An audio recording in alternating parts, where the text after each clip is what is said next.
If you are uncomfortable or even triggered when your child has big emotions and those huge reactions, then this is for you.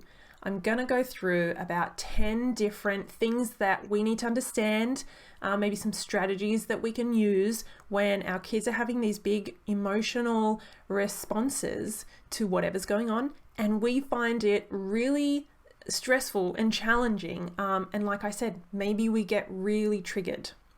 So first thing I want to say is that we need to have an understanding of the neuroscience behind emotion and behavior and our child. If we don't understand what is going on with their brain and their nervous system when they're having these big stress responses, which is what they are, then we're going to be confused, baffled, frustrated, bitter. We're going to think they're putting it on and they're being intentional, manipulative, and coercive. Like all of that stuff, we're going to see their behavior through the complete wrong lens. This is not what is going on with our kids. That's the old parenting, the traditional parenting methods and approach. And actually we know that's blown out of the water now. That is old, that's outdated, and we actually now have the science to back up what we understand about our child having big emotions, that is coming from our child's nervous system's response to stress. We know about fight or flight or freeze. We know the nervous system and the way it works. There's still a lot we don't know, but man, we know a lot more than 20 years ago when we were being parented. So I invite you to learn more about your child's brain and nervous system, to understand their emotions and their behavior, because then you're in an extraordinarily better position to know what's going on and to take steps to actually help guide them through those emotional storms. So that's number one. And let me just say, some ways to do that are, you're on it now watching YouTube. I have a lot more videos here. I have blogs on my website, and I have my Facebook community called Let's Raise Emotionally Intelligent Kids. And there I am posting a lot of this stuff, all about parenting and the neuroscience. So second thing is, I really invite you to acknowledge that is a trigger for you and come to this place of acceptance that this is something that you can work on. This is hard for you. Don't shove it down. Don't think, well, maybe when they're older, or maybe I just need to punish them more. Maybe I need to really teach them what to do, how to listen. No, this is an invitation, an opportunity for you to do some work, some self-development around understanding why this is such a trigger for you. So number 3 is get curious and ask yourself why.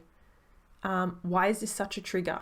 Why is it really uncomfortable for me when my child is really upset and crying about something? Why I get triggered or uncomfortable when they're really mad and angry, frustrated? Like whatever those emotions are, acknowledge and accept that, because then you're in a space where you can move through it and take steps to actually overcome these reactions, which serves you and your child, rather than just ignoring it or suppressing it or sweeping it aside.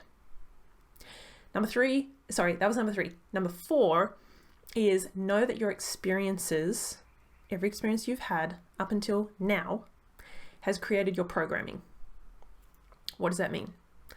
Your programming is essentially, if you're a computer, it's kind of the way you run. It's your software programs. It's your beliefs, your habits, your patterns of behavior, your paradigms, the things that you think about the world and the people in it. We all have our different perspective. That is based on years of our upbringing and our conditioning. And so that's why for one parent, a child swearing can be a huge trigger. That is unacceptable, so disrespectful. We need to get on that straight away. And for another parent, that could be not so much a trigger. They don't even mind. They don't even care maybe. Why is that? Because their experiences have been different, and so they're programmed differently and they have different beliefs. I'm not saying one is right or wrong, but acknowledge that, right? Because that's playing a huge part in what triggers you. Number 5 is an example of a beautiful mum I coached a couple of years ago. And she, throughout our experience together and sessions, she realized that when she was a child, if she even had an angry facial expression, a hint of feeling angry, then her dad would send her and her siblings, straight to their room to deal with it. You don't look like that out here. go to your room and come back when you're calm. So guess what she learned about anger and feeling angry and showing the angry emotion and facial expression? She learned to shove that down and put it away. Very, very unproductive and unhelpful.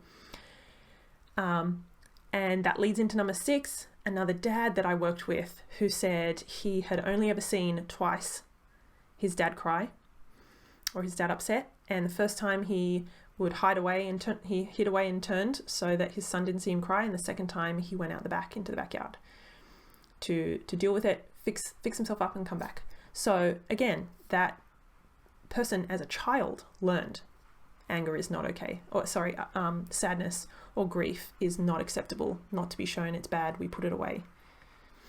So guess what? Those two parents, what do they think of, or how do they deal with emotions in their child when they're coming up? Intolerant to the brain, because they've learned that it's not okay. Number 7, I'm losing track of my numbers. Knowing that we have learned, a lot of us have learned to turn off those emotions. We cannot tolerate it. Just as I was explaining, right? So we need to unlearn those lessons. Emotions are actually highly intelligent messages coming from within our body about how we're feeling, how we're reacting, and what steps we might need to take in this situation. So for example, anger is actually, all of them is a really healthy emotion, letting you know maybe a boundary has been crossed, or you've perceived some injustice and you need to speak up or make a change. Huge. Nothing wrong with that. I want to insert a little number in here. 7.5. To unlearn and relearn that emotions are not bad, naughty, silly, childish, or manipulative, or a sign of weakness. They're actually healthy, natural, normal, as normal a part of being human as having a nose. And they are a very natural part of being human, and they're actually really helpful and really insightful. They're valuable and we can learn from them. That's a huge paradigm shift in itself. Let's go on to number 8. Here's a question.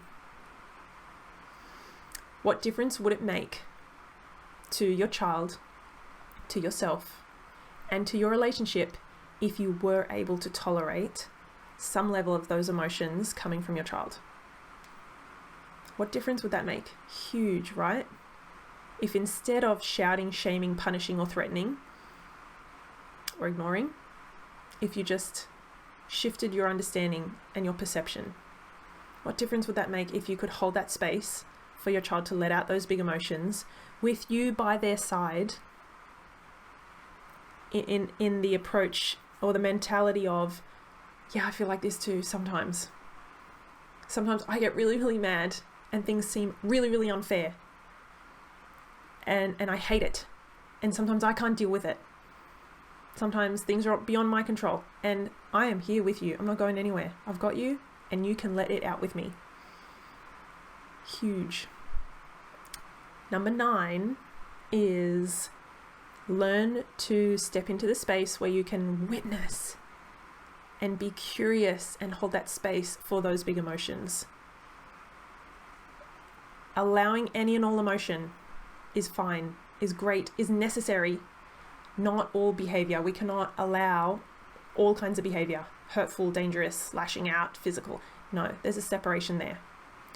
So with the emotion, if your child is just really upset or really mad, allow that emotion, allow them to be pissed off or upset. You don't have to fix it all the time, not straight away at least. Let them release that energy and that emotion.